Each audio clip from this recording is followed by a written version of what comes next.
बैर साहब, क्या पीपल्स पार्टी और पीएमएलएन, अगर इन दोनों की ये सेनेट इलेक्शंस के ऊपर सियासत देखूं तो 5 सेनेटर्स के ऊपर उनको शुबा था कि वो वोट मशकूक हैं, फिर नामों की जगह तय की गई और वोट डलवाए भी गए।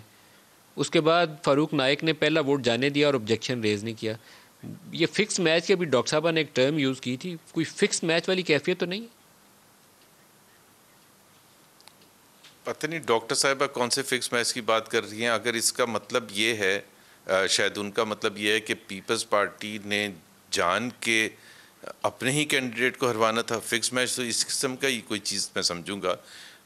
जाहिर है नहीं तो पीपल्स हुआ पार्टी क्या, क्यों 7 चाहेगी वोट तो कि पूरे यूसुफ पड़ रज़ा गए थे। गिलानी। और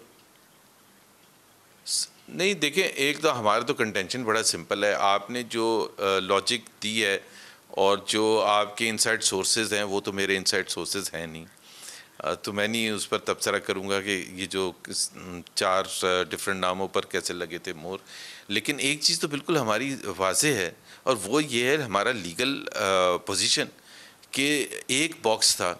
और जब आपने देखा संजरानी साहब जीतने के बाद आके कुर्सी पर बैठे हैं और उन्होंने डिप्टी चेयरमैन के लिए जो इशू की, तो आप अभी सुना दें वो ये कहते हैं कि जो कैंडिडेट डिप्टी चेयरमैन के लिए आपने जिसके लिए वोट डालना है, आप उसके बॉक्स में स्टैम्प करें। नाउ मुझे आप लीगली बता दें कि बॉक्स एक है, कोई सेपरेटर नहीं है उसमें, तो उसमें ये कहाँ लिखा हुआ है कि राइट साइड पर डलना है या बीच में स्टैम्प डलनी है या लेफ्ट साइड पर डलनी है। When there is one box and the instructions are so simple कि बॉक्स में लगा। तासुर है इसके अंदर, तासुर इसके अंदर अच्छा नहीं आ रहा। पहले तो वो 5 सेनेटर आपके थे और 2 दूसरे थे जिनको शुबे की नज़र से देखा गया, और फिर वो जगह भी तय की गई, वोट भी डल गया। और फारूक नाइक ने जब वोट पहला उठा के उन्होंने मुस्तरद वाली बास्केट में डाला, वहाँ ऑब्जेक्शन रेज नहीं की। मैं डॉक्टर साहब से इसका जवाब चाहूँगा। डॉक्टर साहब, ये है क्या साइंस, आप इसके ऊपर रोशनी डाल सकती?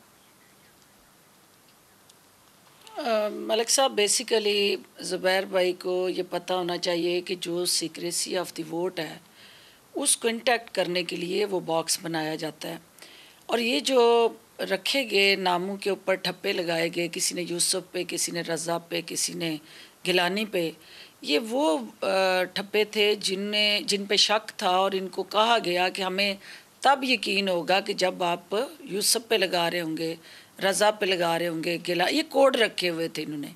और उन कोड्स को जब उन्होंने और यही वो सबसे बड़ा अलमिया है कि खाना बनाया इसलिए गया था कि कोई ये ना बता सके कि उसने इस तरह। तो मैं बाहर आके कहूँगी ना कि जहाँ पे यूसुफ पे स्टैंप होगी समझना मैंने लगाई है, रज़ा पे होगी तो आप कह सकते हैं कि मैंने लगाई है, गिलानी पे होगी तो ज़ुबैर साहब कह सकते हैं मैंने लगाई है। तो उन्होंने इस सबहाम से निकलने के लिए, सीक्रेसी ऑफ दी वोट को इंश्योर करने के लिए, आपका नाम के आगे एक बॉक्स है कि जिसके अंदर मोहर होगी तो वो वैलिड होगी और किसी को नहीं पता होगा कि लगाने वाला कौन है।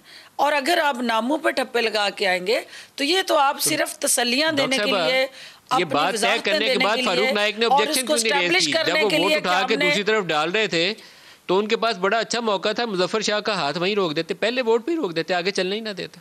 ये साइंस कोई समझ में नहीं आ रही, बड़ी टेढ़ी सी साइंस। देखें, ये जितना आपने, अगर श्री रहमान साहिबा और फारूक नाइक साहब की अगर आप अपनी टीम को वो बताते पूरा तरीक़ाकार सुनी होगी आपने, तो उन्होंने उनको ये किसी ने नहीं कहा कि बॉक्स में लगानी है। उन्होंने यही कहा कि बस नाम के ऊपर आप लगा दें, नाम के सामने लगा दें। वो ख़ुद क्लैरिटी नहीं थी, ये एक अबहाम है। क्योंकि हमारी अपनी इतला के मुताबिक नून लीग के जो सेनेटर्स थे जो नहीं देना चाहते थे यूसुफ रज़ा गिलानी को वोट, और उन्होंने मजबूरन वो वोट दिया, लेकिन उनको पता था कि ये वोट ज़ाया होना है और वो वोट रजिस्टर नहीं होना, क्योंकि सीक्रेसी ऑफ द वोट में ये नहीं है मुमकिन कि आप नाम ये पे भी एक ठप्पा कॉन्टेस्टेबल चीज़ है, ये सुप्रीम कोर्ट इसके ऊपर फैसला करेगी।